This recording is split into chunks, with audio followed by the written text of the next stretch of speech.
having played in the league for as long as you have and having been part of football in the NFL for as long as you have, to hear this now. Here he is part of a second murder investigation. What's your reaction to it? My reaction is, do you really know a guy? Really? In sports, so many guys come from different backgrounds, different makeups. There's so many different people that that enter in your lives. And the one thing that a lot of players go through, whether it's the NFL, or any other sports league, I'm sure you get the psychological testing, because teams like to gather as much information as possible when determining whether you want to bring a guy into your locker room.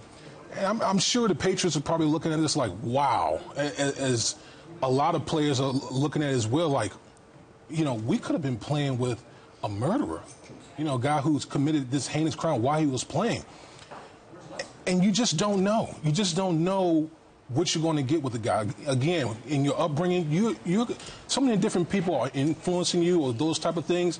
And when it comes to this type of crime, it's not a certain profile that fits this type of crime. There's people that come from, wealthy families or, difficult upbringings, that these type of things happen. So you just don't know what type of there's no certain profile that fits when it comes to this type of situation. Yeah, literally played with them too. There was a follow-up question for the district attorney there from a reporter who said, well, based on when this happened, 2012, that it's possible, if you're right about him, that he played an entire season of football before anyone knew. And maybe that question wasn't appropriate for law enforcement because they were investigating it and they didn't know at the time that he had, and they would have done something about it earlier. But in retrospect now, the idea that someone who committed a double murder was in your locker room and played an entire season with you, I mean, how does that ring with you?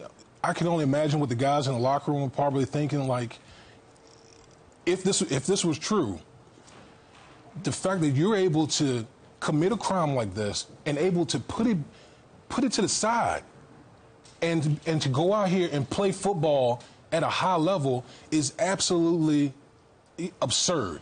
Again, I don't know, as a teammate, I would be shocked right now to know that a guy that, we lifted together, we trained together, did all these type of things, and he was able to go out here, and commit this type of crime, and we were still able to go out here and kick it and go play football games and win. I would be shocked.